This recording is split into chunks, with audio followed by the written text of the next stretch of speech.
Good morning, everyone, and welcome to this first part of 6 webinar series on local transport planning for the future. I can see the participants are joining as I speak, so I'll just wait for a moment or two for more to arrive before we get started. First of all, to give you a very warm welcome as you join us for this first part of a webinar series about local transport planning for the future. And this session is all about using data to plan future transport networks. My name is Malcolm Calvert. I'm the Director of Digital Products and Services at SYSTRA Limited. I live and work in Edinburgh in Scotland, and it's a great pleasure and privilege to be chairing this session today about using data to plan the future of transport networks. I'm really delighted to say that we have a panel of 4 esteemed practitioners working at the forefront of our industry when it comes to using data to plan transport networks and new mobility. We have Evian Jenkins, a director from SYSTRA, David Carnero, the VP of Revenue from Padam Mobility, Sandra Witzel, the CMO of Skedgo, and Dr. Alan Wong, research scientist at the University of Southampton. And I'll introduce each of those a little bit more just before their presentations. But before that, just a little bit of housekeeping about the session today. The session will last 1 hour and 30 minutes, so we'll be going from now until 12 noon. Each speaker will present for 10 minutes, so that will make up the first half of the session. And then in the second half, we'll have an extended panel discussion with lots of opportunities for questions and answers and conversation between the panelists. So there's opportunity for you to ask questions, and thank you to those who have sent your questions in advance already. You will see on your screens a Q&A section, and I would please ask you to post your questions in that Q&A area, and then I'll be able to bring those to the panel once the presentations are complete. If you can keep them to the Q&A area as opposed to the chat area, that would be really helpful to make sure that I pick up all of the questions. But we do have a chat function as well, and you'll see that on your screens, so feel free to use that to share your comments and thoughts with the other attendees as we go through the session today. If you have a specific question that you want to ask to one member of the panel, if you can please include their name in the question, that would be really helpful. Okay, so without any further ado, I'd like to welcome our first speaker this morning, who is Evian Jenkins, a director from SYSTRA. Evian has over 20 years experience within transport technology industry, offering expertise in intelligent transport systems, and he's managed and commissioned several transport projects around the UK, Australia, and in the 2012 London Olympics. He was a business unit director at Connected Places Catapult before co-founding a venture-backed innovative transport simulation technology platform, and he's now leading the data science team at SYSTRA Limited. So welcome, Evian, and over to you. It's good to be here. As Malcolm said, I'm a director at SYSTRA and heading up the data science capability. I've worked in transport for more than 20 years, and for most of that time, I've been looking at how technology can be applied to transport and improve the way people and goods move. So the title of my presentation is Transport Data, Barriers and Opportunities, and I wanted to share some thoughts and observations from the work that I've been involved in recent years, drawing on experience from a wide range of projects, both as a consultant and as Malcolm mentioned, as a founder of a transport data business. I've seen that transport data has played an increasingly important role in projects in recent years, but I still feel that we've got a long way to go to see a transformation that will enable us to meet today's societal challenges. So transport, as we all know, has a very important role to play in contributing to achieving some of the policy objectives of today's society.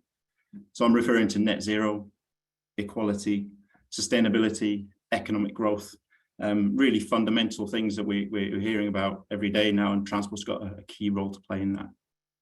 And more specifically, I believe that transport data has a key role in overcoming some of these societal challenges. Good, high quality data provides us with a solid basis, evidence for making informed decisions about live operational situations, or indeed future transport investments. Transport data helps us to gain a greater understanding of complex transport systems, and also its close relationship with other complex systems such as energy, for example. It also allows us to monitor progress over time and to understand, whether the desired outcomes have actually been achieved or not, and to take action. It should also, hopefully, help us avoid repeating mistakes. So if we take a quick look back, because I think things are moving very quickly, around 2017-18, there was a real flurry of reports from the DFT, Innovate UK, Catapult, the National Infrastructure Commission, that all identified the opportunities that transport data could unlock. And it was an exciting time. All of these opportunities that were promising to provide new insights, additional innovation, enabling new commercial business models, opportunities to identify how we can understand transport carbon impact in greater detail. At the same time, these reports were also identifying challenges that were potentially holding us back from this opportunity. Challenges include things like the fear that transport data could lead to additional breaches, privacy, security, and that the sheer cost of implementing all of the infrastructure required and to share the data would outweigh the benefits. But I think all of these things can be, as we've seen, can be overcome. The opportunities I'm referring to, so I've just listed some of them on here that are just a general summary from the reports. I'll just touch on a few of them now. So increased planning and operational efficiency. So more than ever before, we've needed to ensure that the decisions that we're making are having the desired outcomes. We know we don't have the resources to waste, so we need to make sure that we use the data to ensure that the plans that we're making will work, and we're managing the transport systems efficiently using rich real-time data.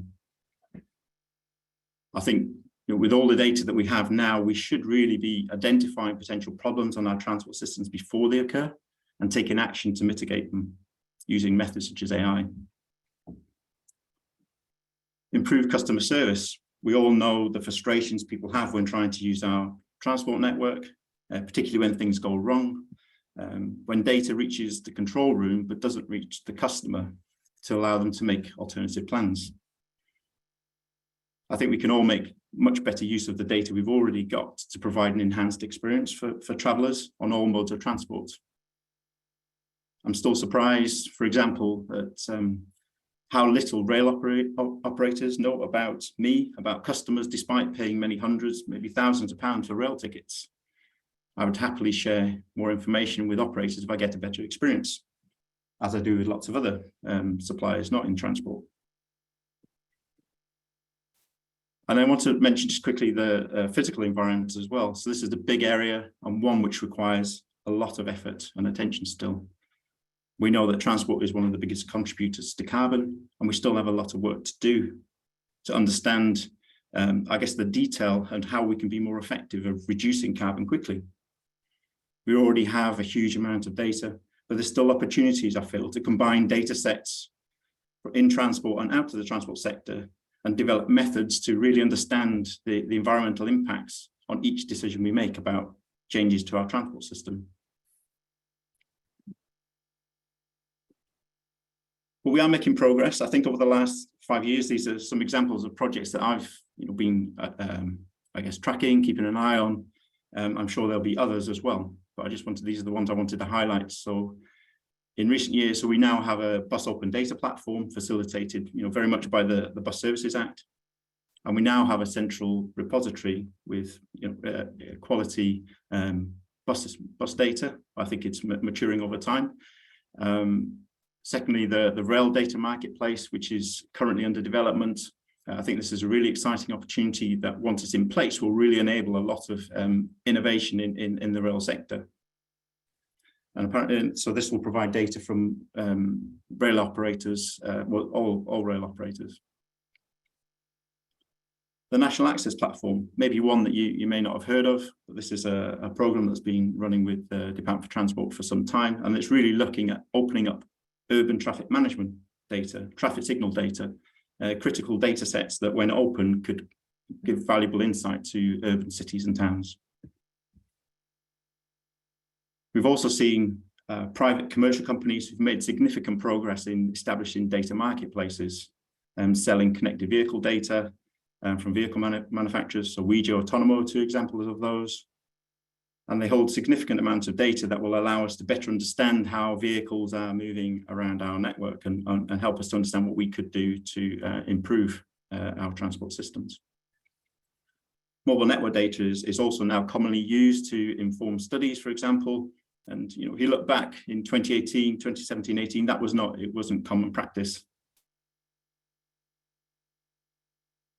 However, there's still work to do, and I think there are still barriers. These are some that I feel are still in place in holding us back, holding back the opportunity that we can achieve from transport data. So skills and knowledge, I think, is a really big one. There's a lot of demand for skills across the economy.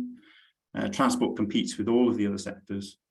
Data scientists, analysts, they're becoming more recognized, I think, as an essential skill set within transport. But it's still going to take time to mature further for us to benefit and from those skills and gaining insight.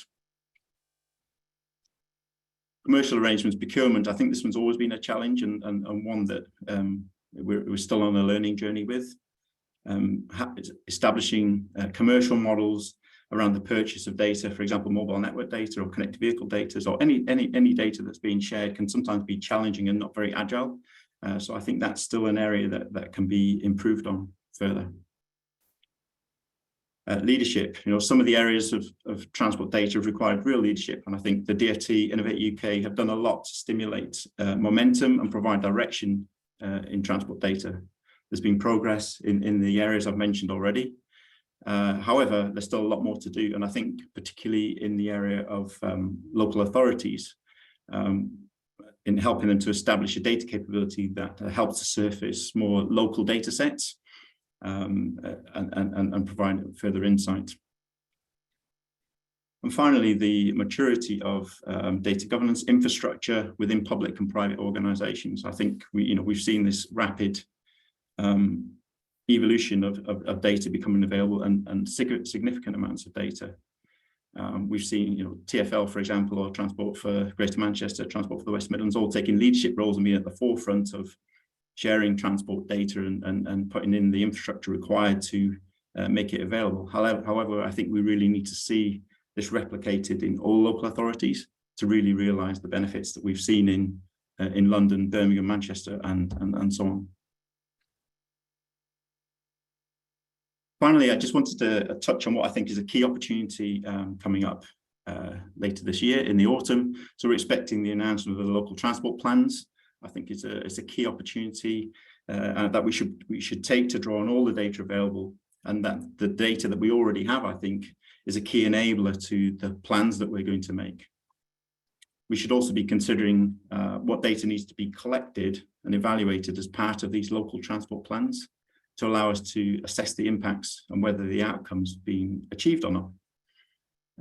What I'm saying really is data should be at the core of how we develop and measure the local transport plans, rather than, I think sometimes it can be a bit of an afterthought.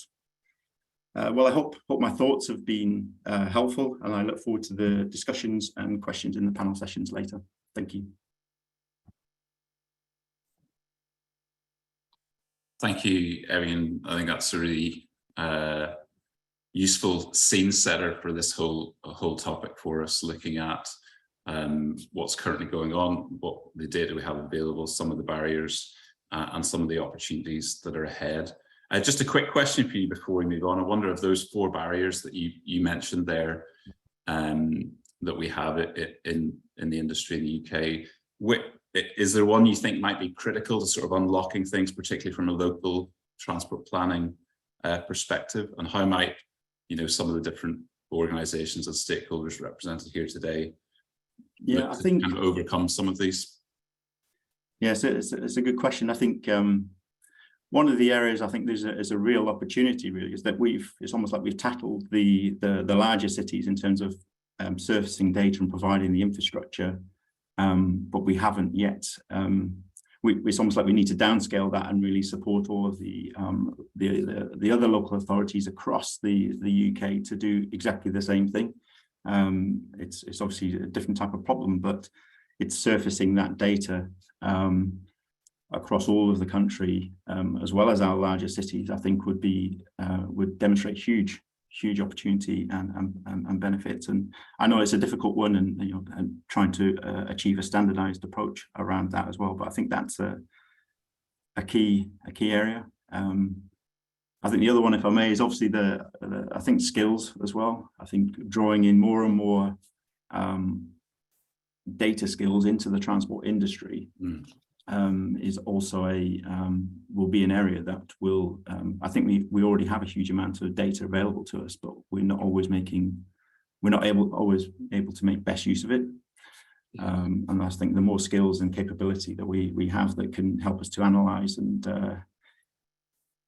give insights and understanding to that data will obviously pay benefits in terms of informing decisions. Yeah, okay, great. I'm sure we'll pick up some of those themes later on in the panel session as well. So thank you so much, thanks, Mark, Evian, for that thank you. presentation. So I'd like to now welcome David Carnero. David is the VP of Revenue at Padam Mobility.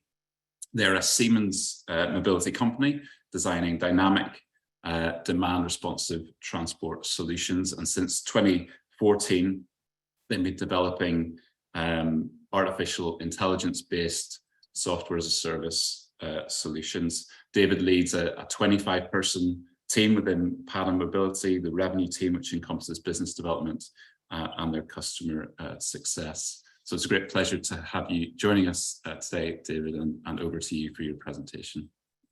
Yeah, thank you very much, Malcolm. So let me dive straight in. So thank you for the good introduction into Padam. So I'll dive straight into what I wish to present today. And it's really going through a case study.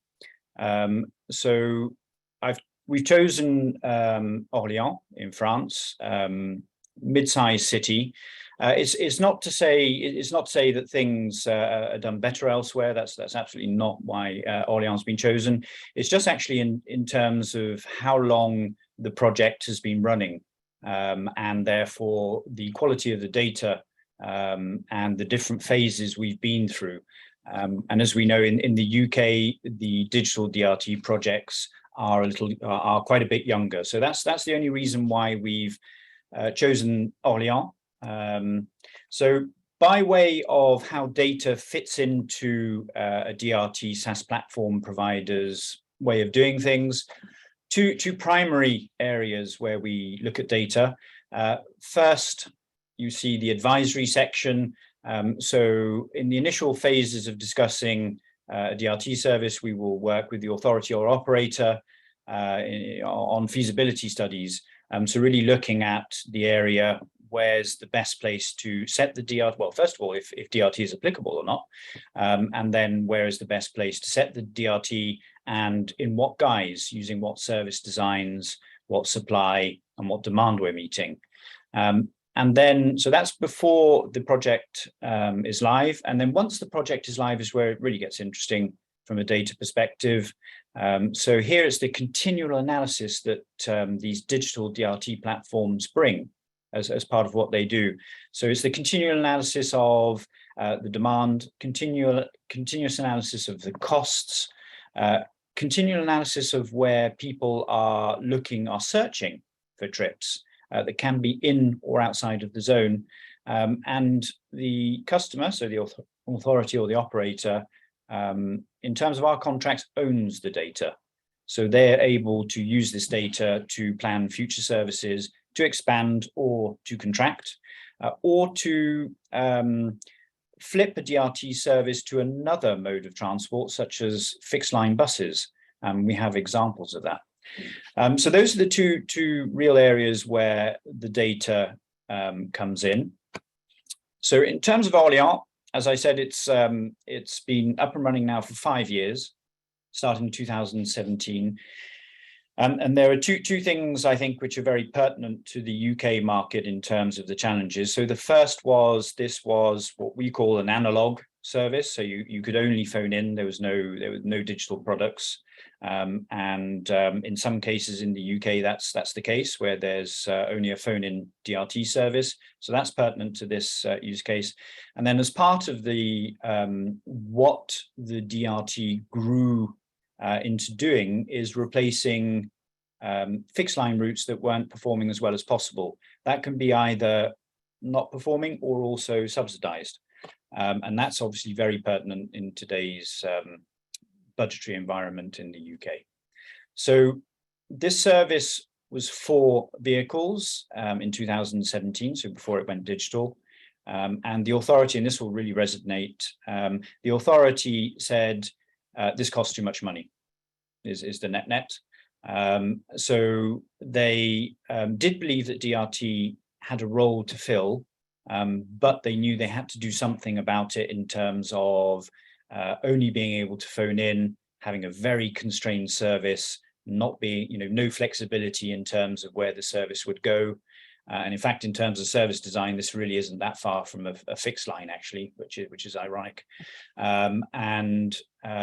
Really not meeting the people's needs from a transport perspective. So what we did is the first step was really looking at the data, the existing data from the existing service.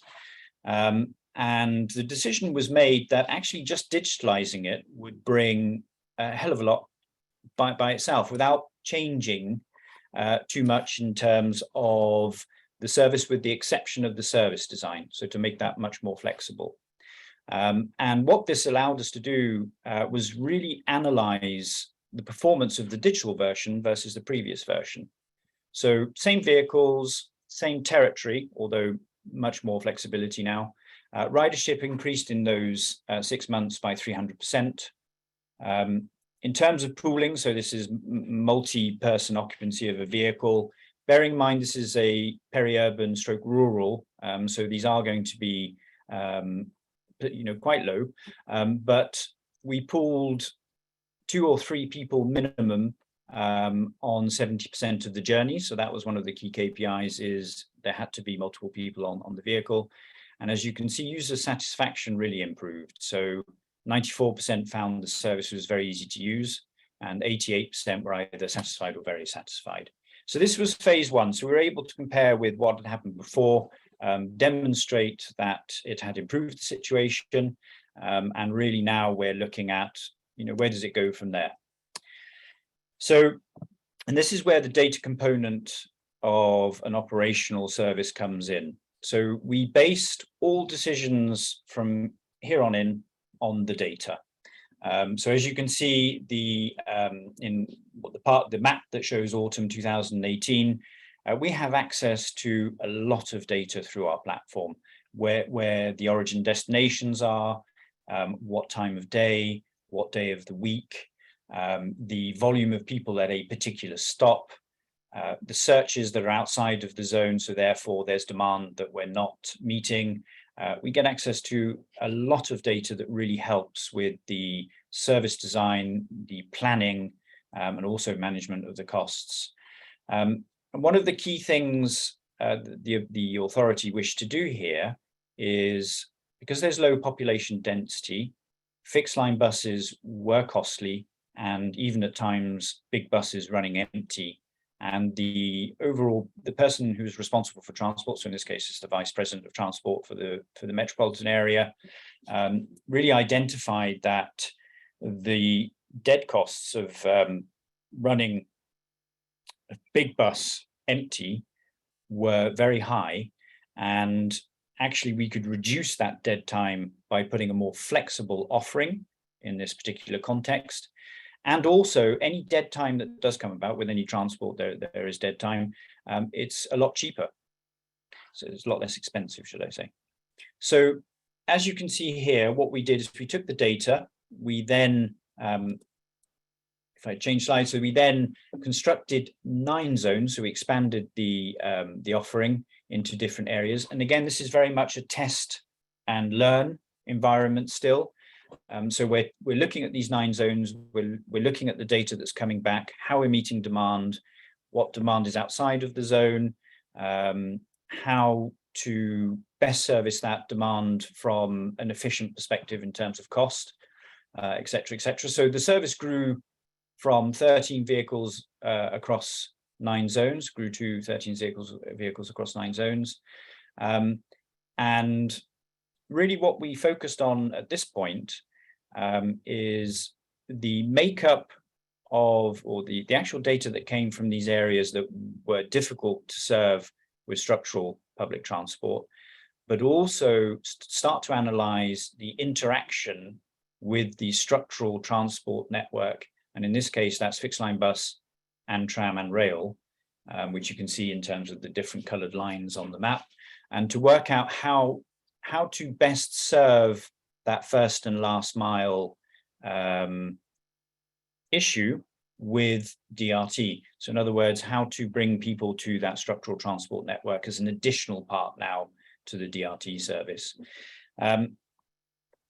On the bottom of the slide, just I've talked about costs, and although it's not Orléans, this is Strasbourg, and it's Strasbourg because it's public data, so obviously we have to be careful in terms of what we can share. But the authority here did go public with this data, and that is when they analysed, again, a peri-urban stroke rural area, they analysed it in terms of putting a fixed line bus offering in, or a DRT service, and the result came back that for every €1 spent on DRT, they would have spent 3.3 euros on the three fixed line bus routes. And not only that, there's an additional part to this. Obviously, with the flexibility of DRT, actually covered more in terms of geographical area. So that's a proof point just to show that DRT can cost less.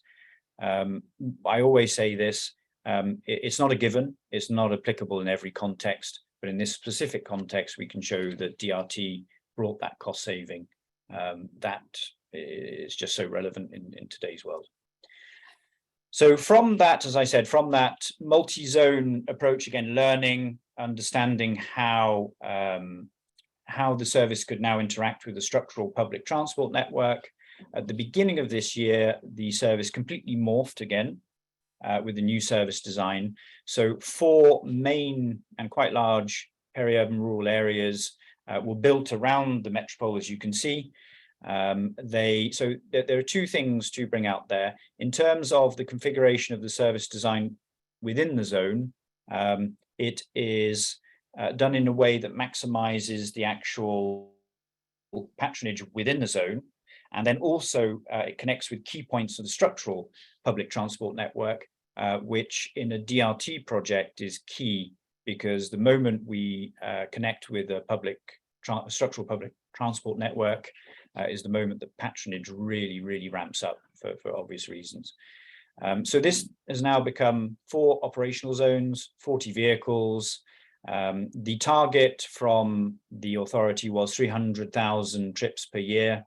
As of month 2 of moving to this new service design, we're already tracking at 360,000 trips for the year on a monthly average basis.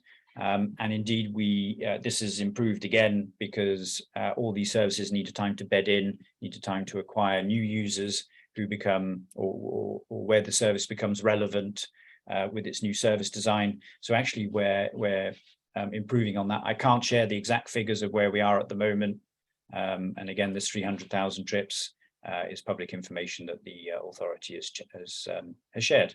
That's a good place to wrap up. The last point I would bring in is on the anti-competition rules. So this is very important when having a DRT service with a structural public transport network. So we are able to implement the ability that someone cannot book a DRT trip when an appropriate fixed line or structural transport offering is available. And I'll leave it there. Much, David. A really interesting presentation. I'm sure one that will spark questions in the panel session later on. So our third presenter today is Sandra Witzel. She is the Chief Marketing Officer and a board member at SKEDGO. She's also the co-founder of Women in Mobility London. Now, SKEDGO, which Sandra will be speaking about today, provides a technological building block for governments, startups and corporations to develop their own tailored mobility solutions. And they're creating a mobility as a service app for Leicester with a focus on active travel. So welcome, Sandra, and over to you. Thank you. Slides? I assume yes. Yes. Okay. Thanks very much. So yeah, thanks for having me, and yeah, thanks to the previous speakers. I really enjoyed David's presentation on DRT. I'm also a really vocal advocate for making mobility more accessible, and I think DRT is a really important tool in that regard. So I want to talk about data from a human-centric or user-centric angle, and make sure we don't sort of get lost in too much of the tech speak and the technological and regulatory sort of restrictions, but also look at what can technology and what can data actually deliver to make our mobility experience more tailored to our often very different needs. So just quickly about SKEDGO, we're a mobility as a service platform provider. So as Malcolm said, we create the building blocks for mobility as a service projects. We do that all over the world. And this is sort of the mobility world from our perspective. And you can see it is mode focused, but it's also very human focused. And it shows the different ways that people will use transport and the different needs that they have that we think are still being quite neglected, because we're still approaching transport with this one size fits all model, and we're really trying to move away from that. And if you look at this from a sort of data point of view, you can already tell that data is really important for us, and without data we wouldn't be able to operate any of this, because it's a very complex ecosystem. And then I want to jump straight into some case studies just to show you the sort of different ways that we use data and the different projects that we create, and how mobility as a service doesn't just have sort of one face, but it's actually quite it's quite different depending on the local requirements. So this is a project that we are doing for the Queensland government in Australia, and it's subscription based for the University of Queensland. It was also recently applied at the ITS Australia Summit. It integrates e-scooters and e-bikes, taxi services, car sharing, and it looks a bit like this. And we also integrate, you can see on the right screenshot here where it says delayed 5 minutes late. So we also integrate real-time data on that, which is really important. So that's a project we're doing in Australia. Then in the US, we're doing something quite different. We're working with an NGO called Phoenix, who focuses on providing paratransit solutions for underserved communities. And this is a project that's really close to our hearts, because it's making such a massive difference in people's lives, because we're helping people get around who would normally not be able to travel at all.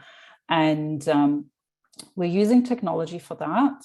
So we've created a very easy to use, simple app that people can use, but there's also a sort of low tech angle to this. So these users can still pay cash on their, say, shuttle buses, for example. And there's also still a call center they can call, and there's a desktop interface as well. So with all this talk about data, we have to make sure that we don't leave the people behind who might not have access to mobile phones or credit cards. So it's really quite unique project in that regard. And then, as Malcolm already alluded to, we're working with Leicester City Council.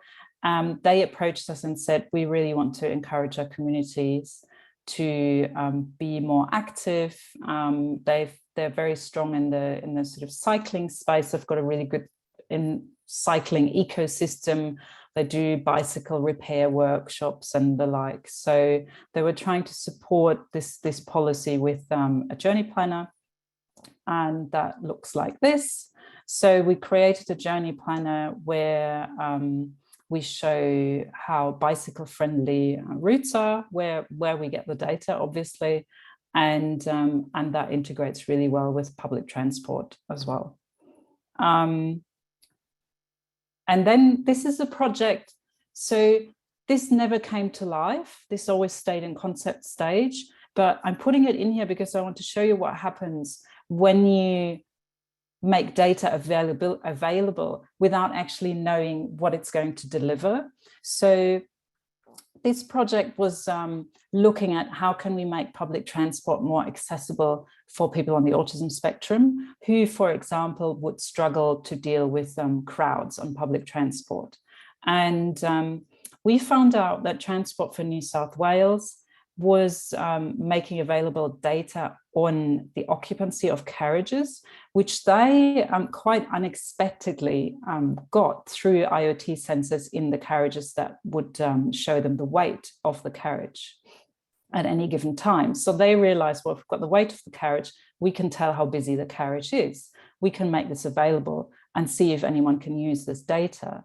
So, so we collaborated with these players that you can see on the screen here to come up with a concept on directing people to carriages that are less busy, and therefore trying to make the trip for someone on the autism spectrum easier and doable.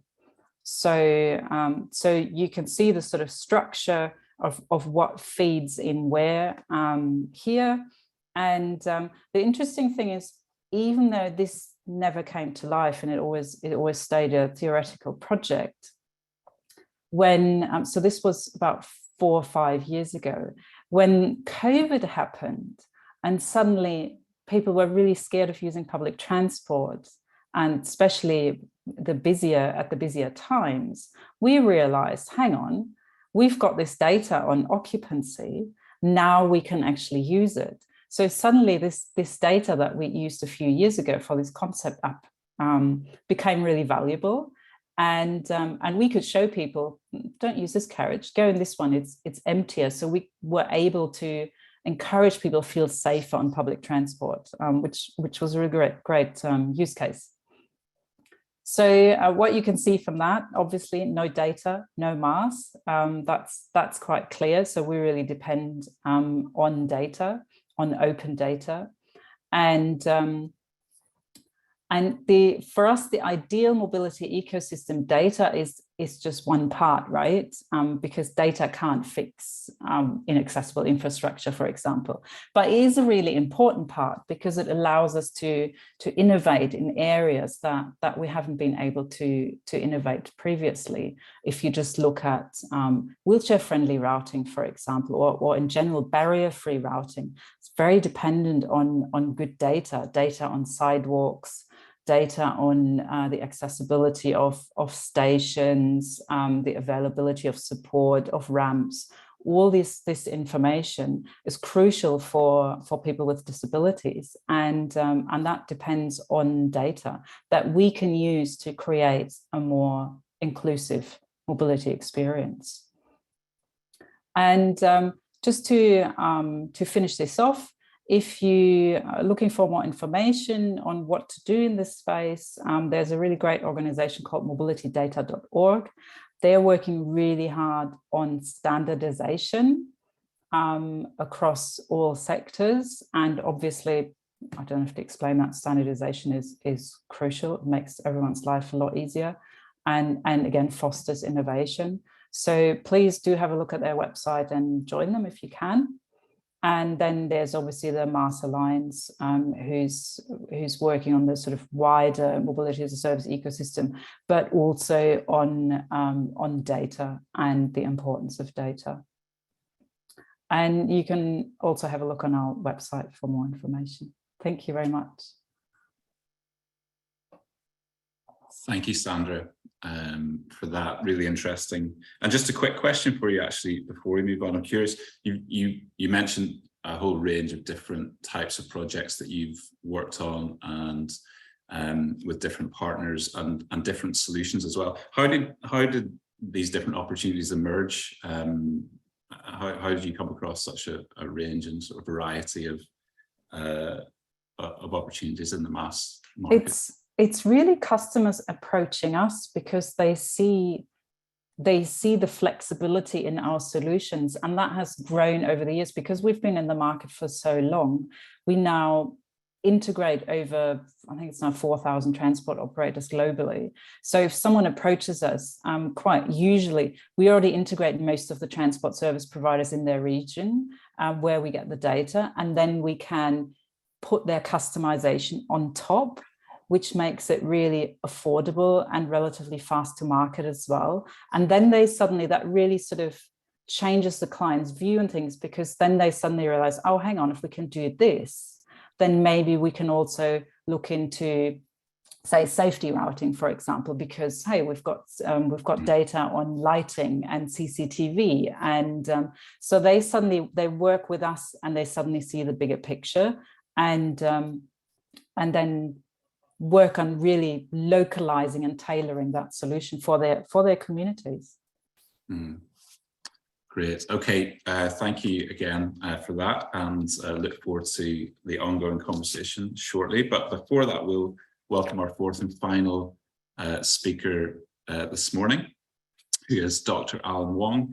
He's a research scientist from the University of Southampton, and he's a lead researcher in the monitoring and evaluation of the Solent Future Transport Zone programme, which is almost a £30 million project funded by the DfT to trial and showcase a whole range of transport innovations across the Solent region. And you'll hear lots more about that in this presentation. So over to you, Alan. Okay. Okay. Good morning, folks. Thank you, Malcolm. Well, I'm Alan Wong. Yes, I'm the lead researcher for monitoring and evaluation on the Solent Future Transport Zone programme, which is a project led by Solent Transport with 4 local authorities here in the region, as well as the universities of Portsmouth and Southampton, with us overseeing the monitoring evaluation of the overall programme, and both universities engaged in research and supplying analysis as part of the projects within the programme. I'm going to be sharing some insights on the data we have been using or looking to use for the project, which some of you may find helpful, if not initiate too, in your future transport planning or projects. Just to give you a quick summary of what I'm going to cover, which you can read for yourself.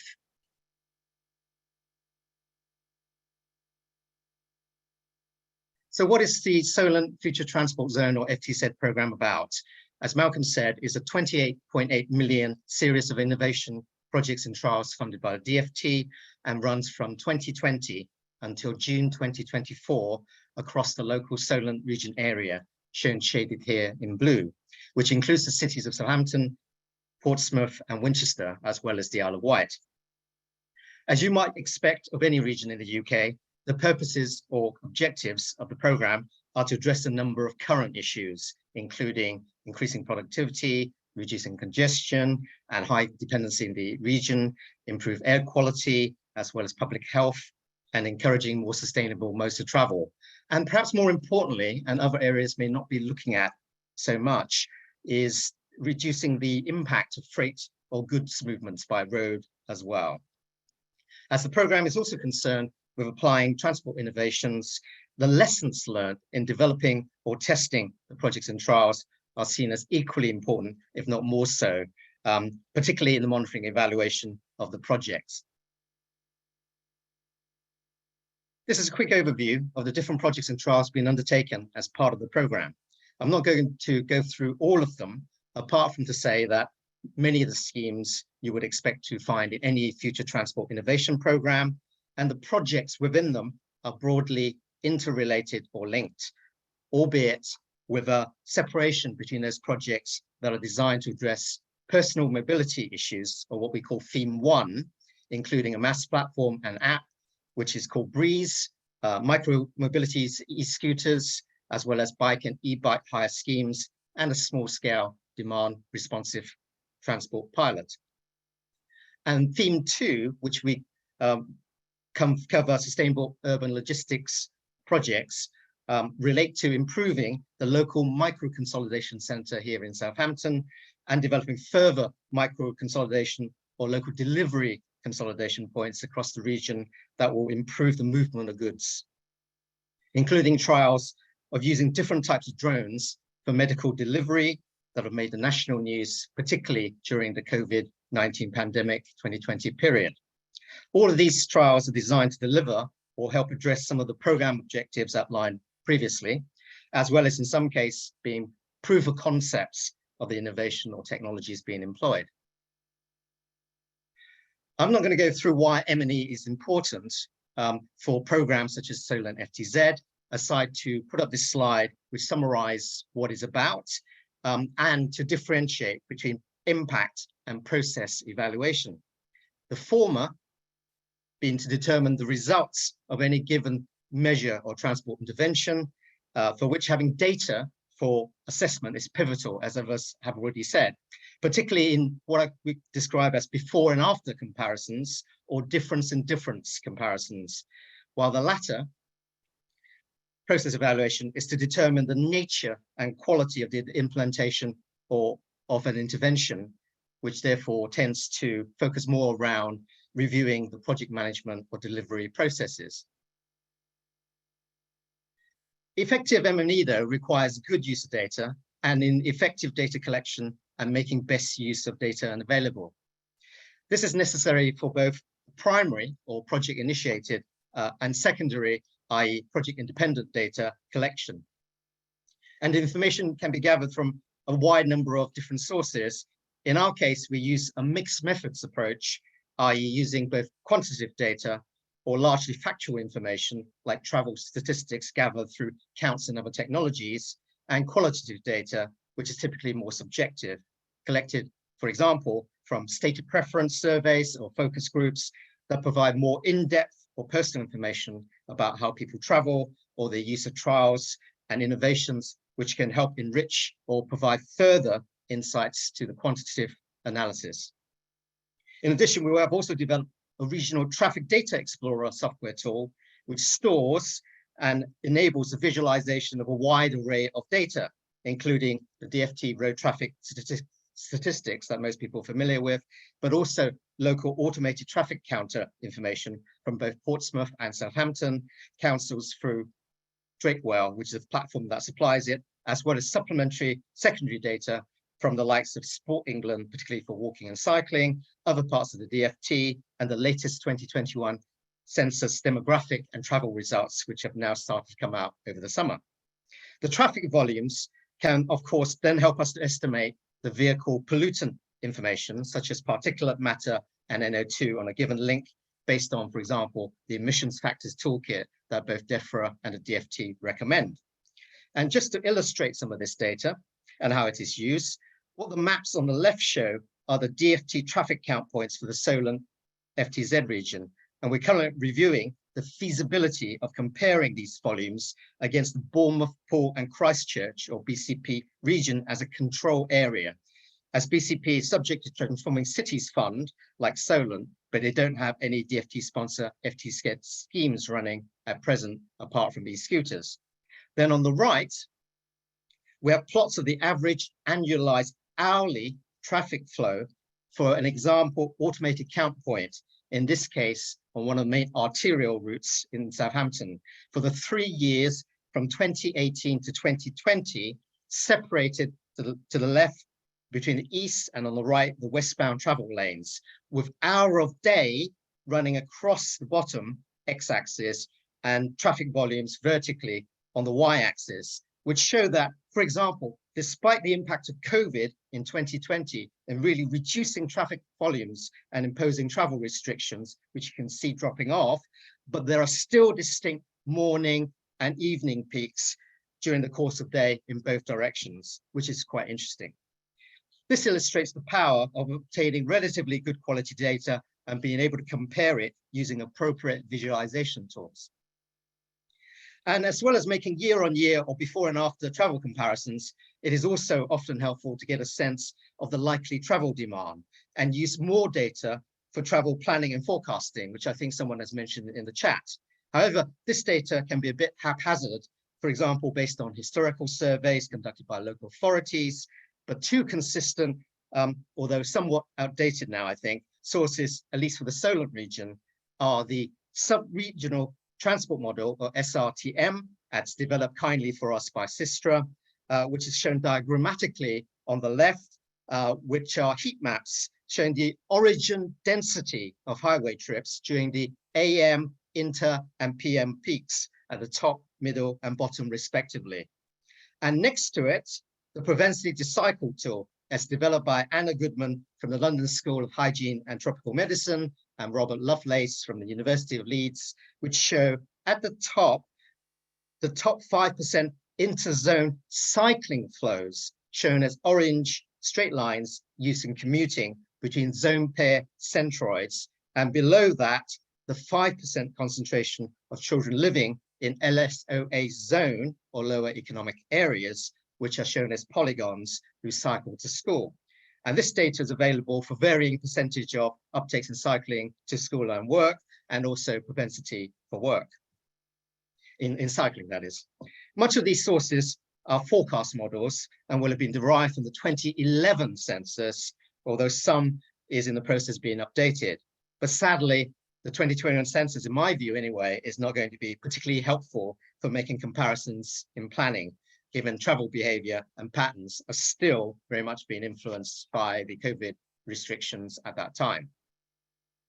And just to give you a flavor of some of the analysis we have done, we're in the process of analyzing the 2021 travel data now and comparing it to previous years. As you would expect, COVID has had considerable impact on traffic and traffic volumes during 2020, not least in part leading to some delays to the effective start of our program, including, for example, the supply chain problems and shortage of chips and knock-on constraints, therefore, so that we didn't launch the e-bike scheme as early as we would have hoped. And as this chart shows, when we're homing on traffic count in Southampton, again, close to the university, shown by the map on the left, there's been a marked drop in traffic in both the northbound, which is shown in green, and the southbound flows, which is shown in orange, in 2020, i.e. to the right, compared to 2018 to the left and 2019 in the middle. However, this drop is not uniform everywhere across the region, and nor is it persistent, as some people might think. In fact, latest data suggests that traffic volumes are now recovered, perhaps disappointingly, to an average of some 80 to 85% of the 2019 levels. This made baselining, or selecting a baseline before scenario for comparisons, particularly difficult, and potentially calls for a weighted adjustment to account for the changing traffic volumes and people's travel patterns. And we're continuing to look at what are called the counterfactuals of the outcomes, i.e., for example, if things have continued as business as normal and COVID hasn't happened, and impact of other schemes, which is not actually that easy, which is why universities tend to get or provide advice to local authorities. And perhaps even more complex is accounting for what's likely the much bigger impact this year of the cost of living and fuel price rise, and that's likely to continue at least into the next year, if not longer. Where we are also looking into other data sources that could inform our evaluation and future planning, including, this is just a sample set, Bluetooth journey time tracking pilots that we're conducting, crowdsourced data from Google Traffic, historic journey that University of Portsmouth have done via their API, potentially Waze, which is a Google company, plus several other sources of additional sensing information, for example, from Visacity, who monitor screen-based road space monitoring trials. We're conducting a few of those, and the Teralytics data, which is captured from mobile phone data, or MND, but also Wi-Fi detection in our urban centers, as well as more traditional active travel modes, such as HOTT, that some of you may be familiar with, the Health Outcomes of Travel Toolkit, and also the ITSO or ITSO bus journey ticketing data, as Ifyan referred to earlier. And on the freight side, and I have to say, this is an area everyone might be very interested in now, because local authorities don't tend to have a lot of this information. We're conducting trials looking at microlies, the telematics data they captured, and others have referred to already from fleet operators. And also we're conducting a small scale pilot, which is about to go ahead, using people power and the trackpod delivery management system, and also many other sources, including land use information, social demographics, other sensing data, as well as artificial intelligence platforms. And again, I know Jamila is on the call from the University of Portsmouth. They're developing a freight planning and simulation platform using additional intelligence for conducting further analysis using the data we have captured already. And finally, I want to give you just a quick plug, if you like, a heads up for Breeze, probably one of the first UK mass apps and platforms about to go live. And I think Sandra has already referred to what it encompasses, so I won't go into that. But when it launches the public later this year, it will provide a multimodal, integrated smartphone tool for real-time journey planning and ticketing across the whole region. And we have also integration plan underway with Enterprise Car Club and upcoming e-bike hire scheme, as well potentially the DDRT project. And these will provide additional wider sources of information for evaluating and planning for people's movements across the region, as well as future opportunities for exploring new tickets. Sandra's absolutely right. We also need to look at the user interface and how this actually benefits people and how they use the app, which is why the university have a very strong human factor team looking at actually the design of the app.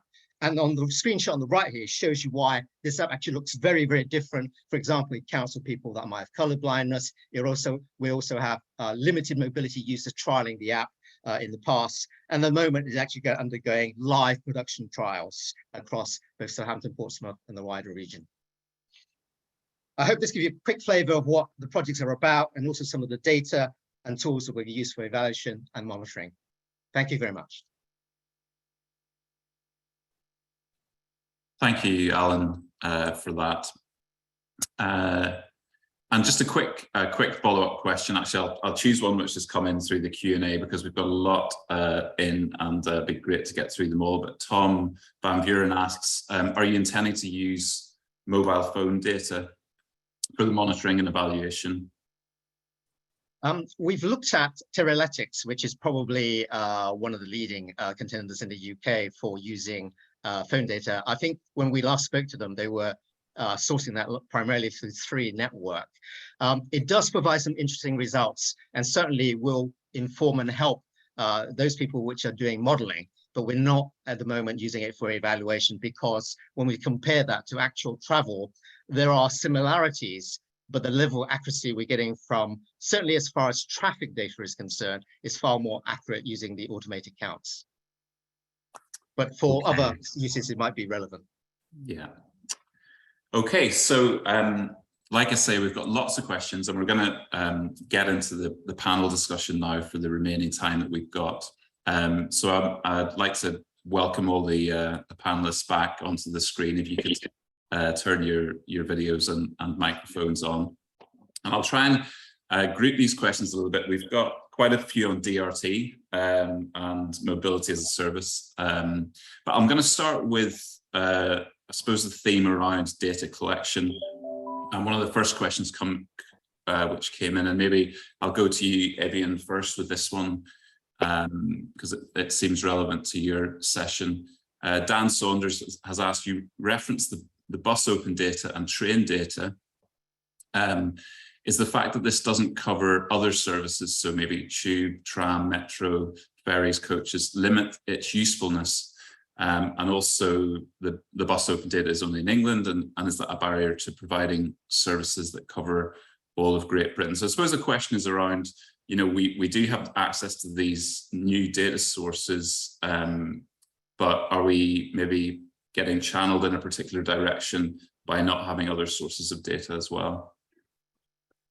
Yeah, so it's a good question, Dan. I think we're definitely, you know, we're making progress, but the usefulness of the data, it's when you're combining it together, because it's the transport system that we want to understand. You know, people's journeys don't end when they get off the train or get off the bus. You know, if they are transferring to a ferry or onto another mode of transport, active travel, or so on, they want to see the continuity of the service through, and the data needs to be combined in order to do that. It is frustrating that it is very difficult to connect all of these. Seems to be difficult to connect all of these data sets together, and I think that's largely because of the way in which our systems are operated, in terms of where it's very deregulated, and it's a complex process, and I think it's going to take some time to for it to evolve, and for agreements, you know, data sharing agreements, and infrastructure to be put in place to allow all of this data to be shared. I don't know if others have got any views on that as well.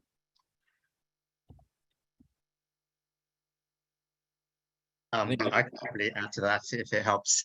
I think that's one of the major lessons we're finding in developing a mass app, certainly in the UK, and maybe why I guess we are in many instances further behind, if I'm honest about it, compared to the European continental cities where there might be a single operator.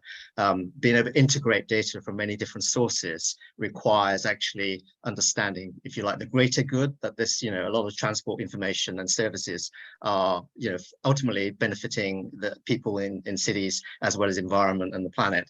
But the commercial sensitivities always come into it. So we have different operators who might, you know, bid for a particular service, and or they have to come together to share information. And although in theory it sounds easy and good, but in practice, when you try and integrate a number of different operators, getting these commercial data agreements, you know, non-disclosure, data sharing, has actually taken much longer than we would expect. And some operators are much better than others, I have to add. You know, David, for example, is brilliant. We've had some talks with Padam, and we find that actually, you know, their approach, which is the local authority will own the data, which means that they can, you know, because most local authorities are acting in the public interest and therefore willing to, you know, provide additional information. And certainly they've shared that information for us in terms of being able to analyze that information. But other operators are less open-minded, and that's been the challenge. Alan, just to come back to you on that one, because there's a question in here from Ian Price asking, do you see barriers between authorities sharing data across those local authority boundaries? And I suppose with a project like Solent, you might have, you know, tackled this. Is there anything you could say about sharing between local authorities? My personal experience of having worked not just with Solent, but also, for example, with Leicester and others on the local sustainable transport fund, is local authorities actually are very good at relatively sharing ideas and information. But quite rightly, in my view, often you've got to dot the I's and cross the T's, you know, mindful of, you know, the fact that it's open disclosure, and also mindful that for some service, we have to tender them out. So it's quite right that, you know, you still need those agreements in place. So the 4 local authorities we have in the Solent region, Southampton, Portsmouth, Isle of Wight and Hampshire, do tend to talk to each other very well and collaborate greatly. But when it comes to implementation, we still need those forms and agreements to be put into place. And when it comes to the detail, the legal agreements, that can take a while to actually get into place. And often you can't start a project until those agreements are in place. But we've learned lessons from that. In the early trials, we learned that we can really facilitate the procurement by, you know, having framework agreement across all the local councils under a banner of Solent Transport, and then each local authorities can call off on it. This is true, for example, for the DDRT pilot we're about to launch very soon, where operators are invited to tender for it. And already we know that lot is going to come off the framework, and pretty much all the local authorities in this region will be able to use it.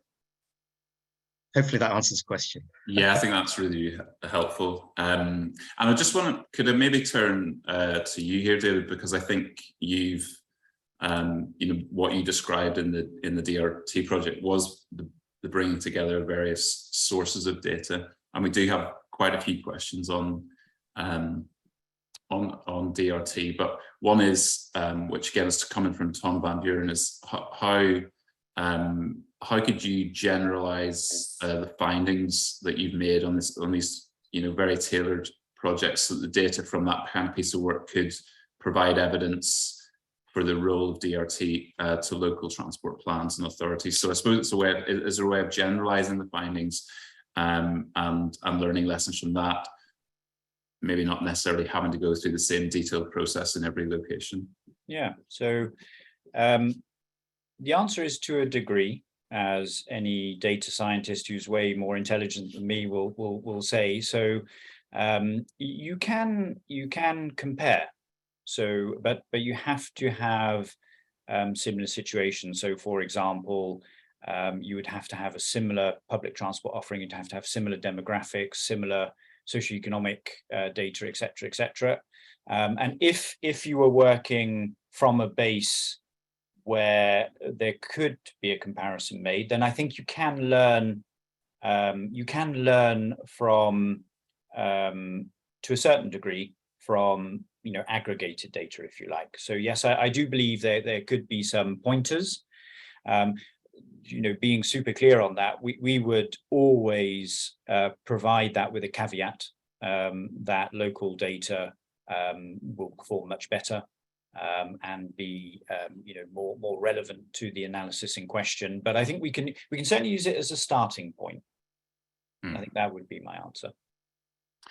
We've also got a question here around the use of DRT in different countries. I know we had a brief conversation about this as a group before the session started, but is there anything you could share on that, or maybe other panelists as well, trying to promote DRT in different countries, or also I would add to that maybe different scales of town or location, where if you find it more accommodating and willing to try things out. That was a question from Eugenia.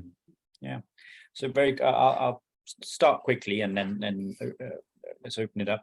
I think we can learn from elsewhere, no question, but we do have to then understand what the local context is. So deregulated market has a big impact in what can and can't be done with DRT.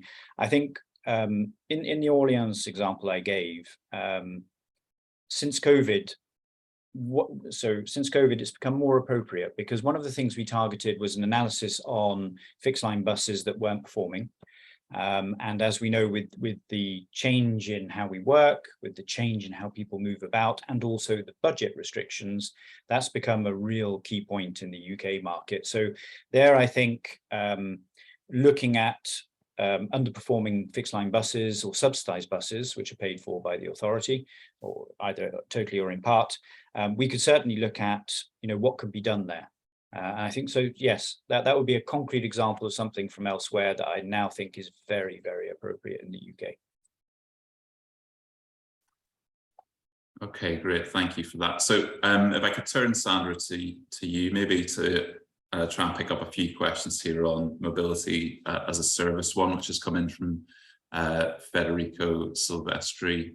What do you think could be the main differences regarding data between a mass operator in big cities or more rural areas? I think this seems to be a bit of a theme coming through, is for these types of solutions which involve lots of sources of data and make the most of data.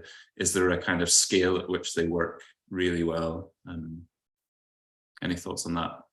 Well, if you compare urban to rural, I think that's quite interesting, because there the mobility ecosystem obviously changes to fewer modes and less sort of density and longer distances. And what we see there is that where in an urban environment you can almost forget about certain like private vehicles, for example. You don't necessarily need to integrate them into your mass offering. You might want to integrate someone's own bicycle or scooter, but if you look at rural, you can still integrate someone's own vehicle into that whole sort of mass ecosystem, and look at park and ride, for example. That's really, really important for urban areas, for rural areas. I tried to use park and ride to get to Bath recently because there was a train strike. And honestly, it was a total nightmare to get it organized and figure out when I would have to leave the home to arrive in Bath in time for the play I was going to see. And I thought, hang on, shouldn't there be a mass application for this that makes it easier? Because I needed 3 or 4 different sources to work it out. So for things like that, it's just at the moment, it's overly complicated. And then I also think, talking about DRT, I think DRT is really one of the solutions for rural transport, also in terms of accessibility and inclusion for people with disabilities and the elderly. Because it's nimble, it's flexible, it can pick people up and drop them off where they need to be. It can facilitate accessibility requirements. And it's just a more sort of cost efficient and flexible system. So yeah, so the data requirements are definitely there. They're just sort of slightly different. And I think they might need to be more government driven rather than private operator driven. That's really interesting, because and it ties in with a question which has just come in from Karen Lewing around DRT. In a newly built town, she asks, that's being planned, could you envisage 100% DRT bus coverage as opposed to any set routes working at all? Do you think we might move towards that kind of solution in the future? Yeah, absolutely. So it's live today. So Milton Keynes is one example where DRT's taken a much bigger slice of the public transport pie, for example. So that's one example of Orléans, I would say, is another example of where it's taken the slice of the pie. In terms of, again, it would need to understand specifics. We believe DRT should be part of the overall public transport mix, and structural public transport really has its place, as we know, in terms of moving lots of people at particular points in the day, for example. So the analysis would have to be, is that there or not? If it's not, then I would say do something like Strasbourg did. Run a side-by-side comparison based on data in terms of what it would bring and what it would cost. And so that would be the approach I would recommend, actually, for that use case. Thank you, David. So, and please, panel, if you want to share and chip in on any thoughts as we go, please do. So I can share an example. Yeah, please do. Recently, so I tried a local DRT system just a few weeks ago.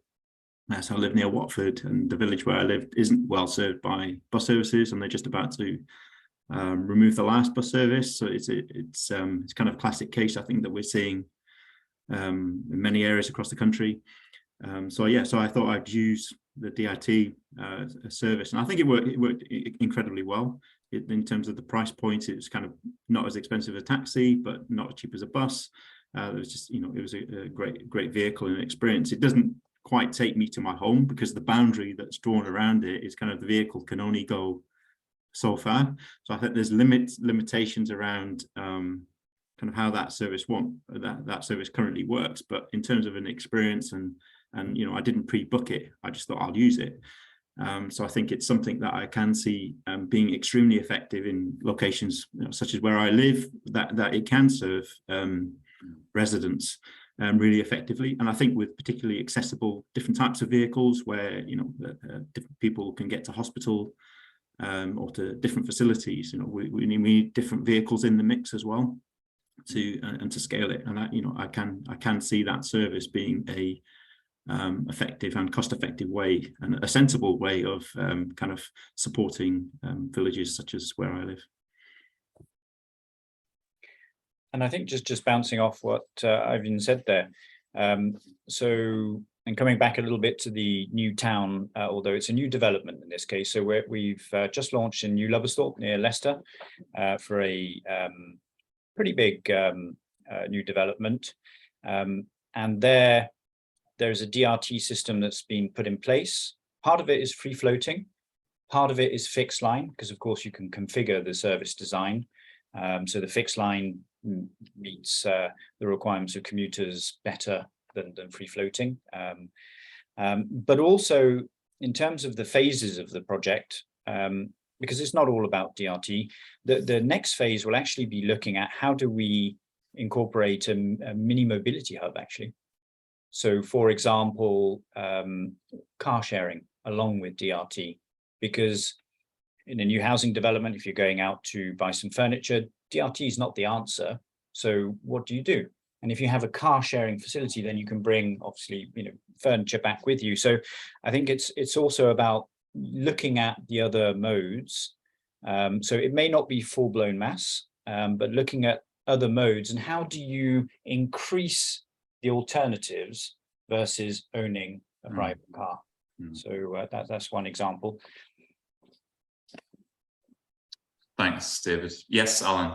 Yeah, just to add to what David has said, really, I can't emphasize that enough. I guess it would be particularly useful for local authority officers on this webinar to actually look at it holistically, and the LTP planning process might actually help that, because all the research says actually people tend to take different modes depending on the length of the journey, for example. So micro-mobility scooters might have place, but e-bikes actually can potentially contend with DRT and fixed bus routes.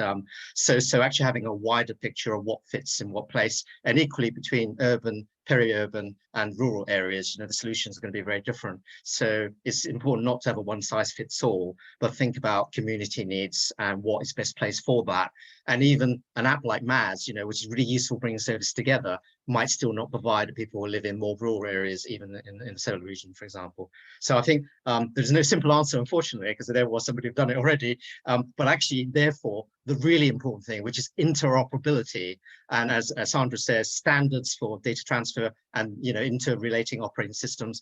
And I think we really need to push the whole industry in that direction. Gone are the days where I think you could be a niche technology or transport operator and sort of keep everything to yourself. I think we're now in the world where actually being able to operate and do business with each other, and generally transfer information from one, and also interoperate, and for ticket sales, journey planning, all those kind of things is going to be really, really important for the future, because actually customers always wanted that. They've already expected that. I mean, the first case we've always had, now we've got a Mass app which sort of tackles this challenge, is like with cases where historically, because of privatization of buses, we actually have two operators contending on the same route. So we have one route in Southampton where there's a bus almost every 30 seconds, which is crazy, from different operators. But the customer, what he wants to do or she wants to do, or whatever the person wants to do, is to get a bus there and a bus back and a return journey. Doesn't really care about the operator. But that hasn't really happened. But I think technology is a great enabler, and now has enabled that, because you can actually see the bus arriving from both operators. Yes. Yes. Yeah, so we've talked quite a lot of, I guess, about the sort of the agile nature of mobility as a service and DRT, and the challenges around that interoperability part that you're talking about, Alan, and how we actually source the data as well as use it.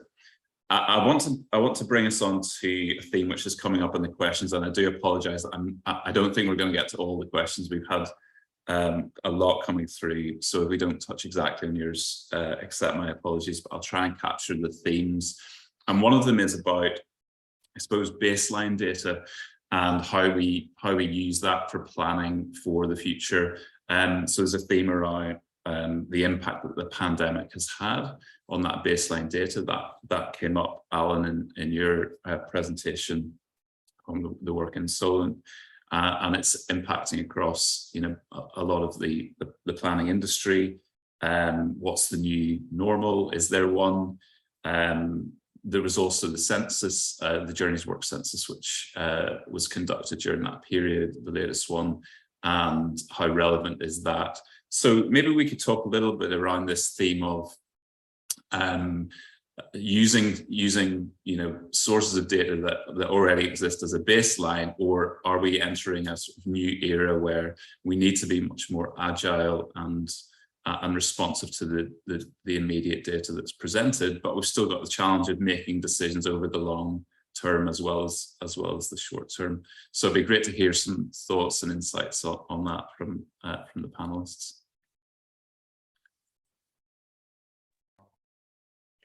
So very short answer from me, and then I'll also put in a new topic if I can. So I think we need new data sets. I think the world has changed. We don't cover all transport modes, as we know, but on DRT we generate that on a continual basis and a real-time basis. So I think that's interesting. The one thing I would say is, given this new need for data, do local authority budgets follow? In the sense that in a transport planning project, are they increasing their budget? So are they increasing their budget for data analysis and data science? That's something we've come up against outside of the FTZ mass projects where it's not the case. So they need this new a better capability for data, but there isn't the budget to pay for it. So I think that's something I'd like to put forward as a topic. So I'd agree. I think that was one of the barriers I think I was drawing out in my earlier presentation, is that the capability and the skills and building that, particularly within local authorities, and I think it really is a blocker. So I think there's a lot of data that is now available. So I don't think it's an issue about collecting data. It's how we use that data and gain insight from it, and it does require budget to be put forward to establish the infrastructure within local authorities and within the resourcing to be able to do that. I noticed recently, so National Highways, for example, are on they're building a data science team at the moment, but that needs to be replicated across the whole of the country with all local authorities in order to unlock the data. So yeah, those are my views really. I really do think it's an issue. I would like to add to that there's also a lot of data that we're not even collecting yet that needs to be collected, especially in the area of accessibility. There is so much information that we're missing to help enable people to travel independently. The same goes for safe travel as well, especially for women and other more vulnerable groups who might travel late at night, for example, or in more rural areas.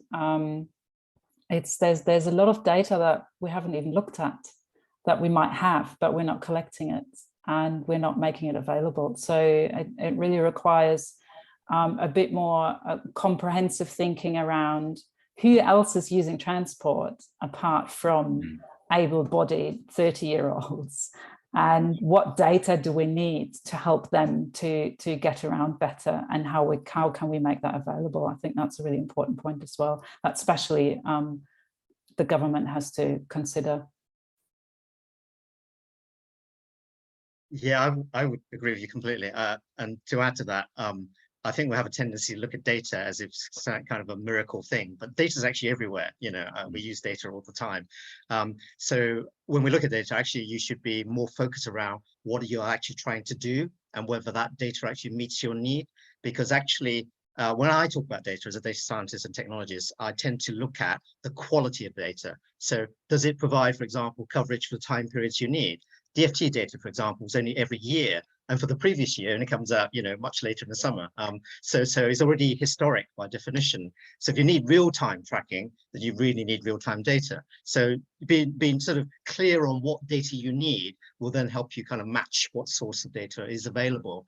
And then, as well as the quality of the data, you also need to look at actually how do you actually process the data. As a sort of long-standing technologist, one of the key things we've said, you put garbage in, you get garbage out. So as we're looking at the sort of quality, is what do you do with that data? Because if you're actually not doing much of the data, it's relatively easy to visualize it using, I don't know, Excel, for example. But actually, if you want to do some complex analytics and you're using it as a training data set, it doesn't necessarily have to be that accurate, because the system will learn in itself. So actually being clear around how you want to use the data is also very important. So just as we're coming to a close here, I'll try and pick up a couple of final things. John Carr's made an interesting comment and question here, because we've obviously spoken a lot about data, how we can collect it, make more use of it. He says, is it not far more important to get the spatial planning frameworks right through strategic and local plans, so that transport can enable, stimulate and respond to the local communities, both through services and infrastructure development? Any thoughts on that? Because I'm conscious that we've spoken a lot about how we use the data, gather it, make decisions from it, but John's really putting forward this, I guess, idea that coming up with the strategic and local plans first, and then the data supports those.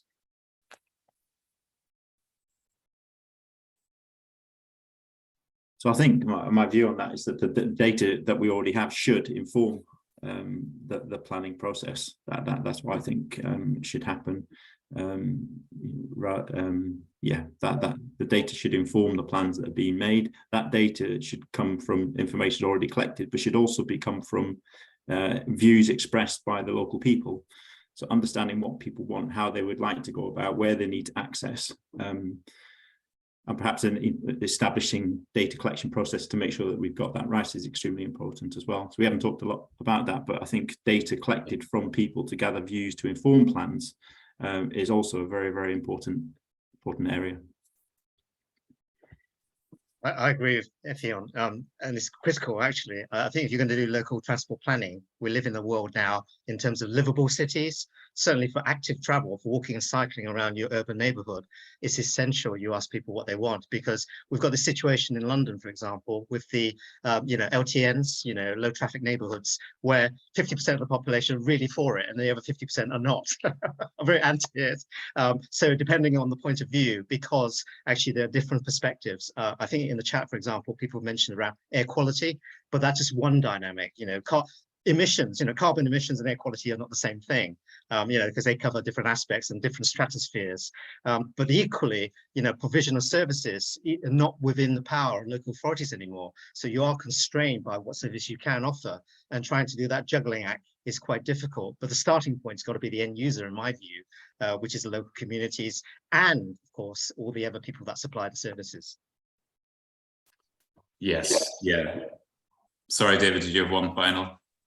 Yeah, I was just going to bring it back to the budget question. So John Carr is absolutely right in terms of spatial planning being of interest. But I think there needs to be a mind shift change. So we've established that data is expensive, but it's how do we invest to save later, and can we do that? So it's for me, it's a mindset change. It's the spend to then be able to save needs to happen if we're going to use data properly. Okay, thank you, David, for that. So we've come to 12 o'clock, so we're gonna finish there.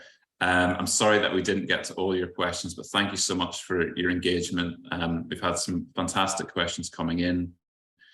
Alan very briefly touched on emissions and carbon there, which we didn't even really get to.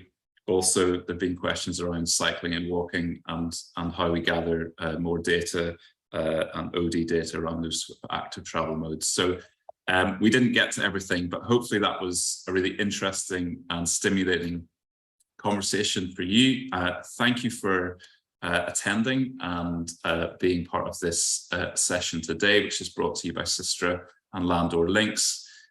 This was, as I mentioned, the first of a series of 6, so there'll be another one coming in a month or so. And I'd finally just like to thank each of the panel, Evian Jenkins, David Carnero, Sandra Witzel, and Dr. Alan Wong for their contributions today. And we hope to see you again next month. Goodbye.